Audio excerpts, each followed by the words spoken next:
ಹೇಗಿದ್ದೀರಾ? ನಾನು ನಿಮ್ಮ ಪ್ರಸನ್ನ.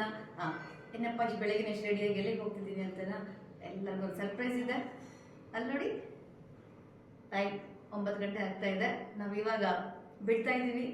ಎಲ್ಲಿಗೆ ಹೋಗ್ತಿದ್ದೀವಿ, ಯಾವ ಊರು ಅಂತ ಹೇಳಿ ನಿಮಗೆ ಮುಂದಿನ ವಿಡಿಯೋದಲ್ಲಿ ನಾವು ದೇವಸ್ಥಾನಕ್ಕೆ ಹೊರಡ್ತಿದ್ದೀವಿ. ನಮ್ಮ ಕಲರ್ಸಿಂದ ಯಾವ ದೇವಸ್ಥಾನ ಅಂತನ ನಿಮಗೆ ಹೇಳ್ತೀನಿ. ನಾನು ಹೋದ್ಮೇಲೆ ಯಾವ ದೇವಸ್ಥಾನ, ಎಲ್ಲಿಗೆ ಹೋಗ್ತಿದ್ದೀವಿ, ಯಾರ ಜೊತೆಗೆ ಹೋಗ್ತಿದ್ದೀವಿ, ಯಾರೆಲ್ಲ ಹೋಗ್ತಿದ್ದೀವಿ ಅಂತ ಎಲ್ಲ ಹೇಳ್ತೀನಿ. ಹೋಗೋಣ ಬನ್ನಿ.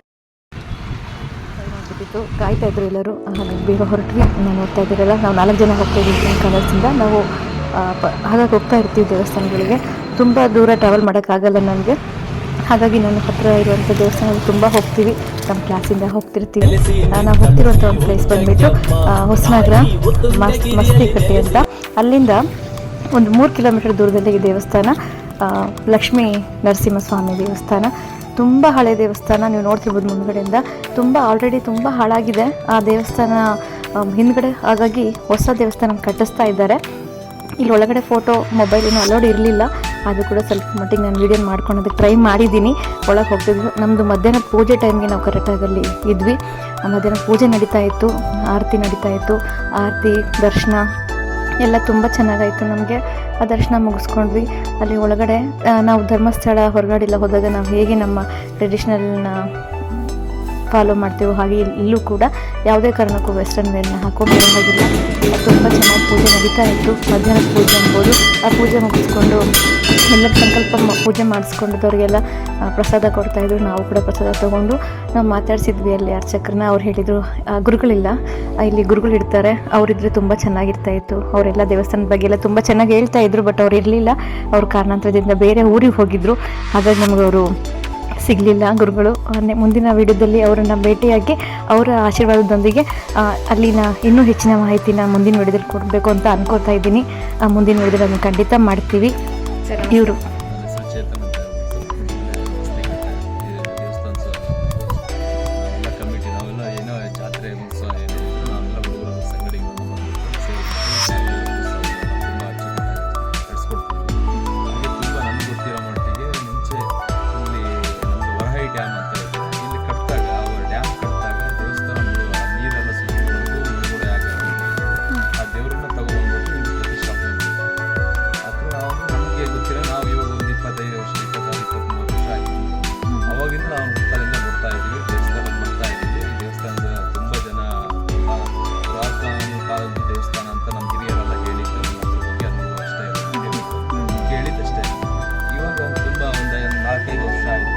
ದೇವಸ್ಥಾನ ಕಟ್ತಾ ಇದೀವಿ ನಾವು ಎಲ್ಲ ಸೇರ್ಬಿಟ್ಟು. ತುಂಬ ಔಟ್ಸೈಡಿಂದ ಎಲ್ಲ ತುಂಬ ಜನ ಇದಕ್ಕೆ ಕೈ ಜೋಡಿಸಿದ್ದಾರೆ.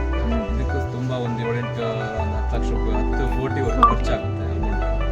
ಹಾಗಾಗಿ ತಾವೆಲ್ಲರೂ ಈ ವಿಡಿಯೋ ನೋಡಿದಂಥವ್ರು ನಮ್ಮ ದೇವಸ್ಥಾನಕ್ಕೆ ಬಂದು ದಯವಿಟ್ಟು ಏನಾದ್ರು ಸಹಕಾರ ಕೂಡ ಮಾಡಬೇಕು ಅಂತ ತಮ್ಮಲ್ಲಿ ಕೇಳ್ಕೊಳ್ತಾ ಇದ್ದೇವೆ.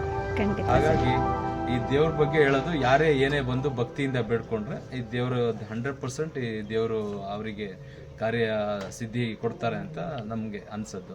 ದಯವಿಟ್ಟು ತಾವೆಲ್ಲ ಬಂದು ಸಹಕರಿಸಿ ಅಂತ ಇಷ್ಟೊಂದು ಮಾಹಿತಿ ಕೊಟ್ಟು ತಮಗೆ ದಯಮಾಡಿ ಧನ್ಯವಾದಗಳನ್ನು ಹೇಳ್ತೀನಿ. Thank you so much sir. ಹಾಗೆ ನಾವು ಇವ್ರ ಹತ್ರ ಮಾತ್ರ ಮುಗಿಸಿ ಹಿಂದ್ಗಡೆ ಹೋದ್ವಿ. ಇದು ನೋಡ್ತಾ ಇದ್ದೀರಲ್ಲ, ನಮ್ಮ ಹೊಸ ದೇವಸ್ಥಾನದ ಕಟ್ಟಡ ನಡೀತಾ ಇದೆ, ಇನ್ನೂ ವರ್ಕ್ ನಡೀತಾ ಇದೆ. ಇಲ್ಲಿ ಕೂಡ ತುಂಬ ಸಹಾಯಧನ ಬೇಕಾಗುತ್ತೆ ದೇವಸ್ಥಾನಕ್ಕೋಸ್ಕರ. ಹಾಗಾಗಿ ನಾವೆಲ್ಲರೂ ಸೇರಿ, ಅಲ್ಲಿ ಚೇತನ್ ಅವ್ರು ಹೇಳಿದರು ಅವರ ಊರಿನಲ್ಲಿ ಎಲ್ಲರೂ ಸೇರ್ಕೊಂಡ್ಬಿಟ್ಟು ಮಾಡ್ತಿದ್ದಾರೆ ಅಂತ.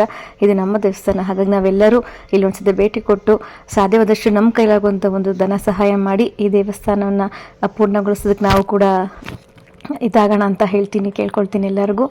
ಒಂದ್ಸತಿ ಈ ಊರಲ್ಲಿ ಒಂದ್ಸತಿ ದೇವಸ್ಥಾನಕ್ಕೆ ವಿಸಿಟ್ ಮಾಡಿ, ನಿಮಗೂ ಕೂಡ ತುಂಬ ಇಷ್ಟ ಆಗುತ್ತೆ. ಈ ಪ್ಲೇಸ್ ತುಂಬ ಚೆನ್ನಾಗಿದೆ, ಒಂದ್ಸತಿ ಹೋಗಿ ಬನ್ನಿ.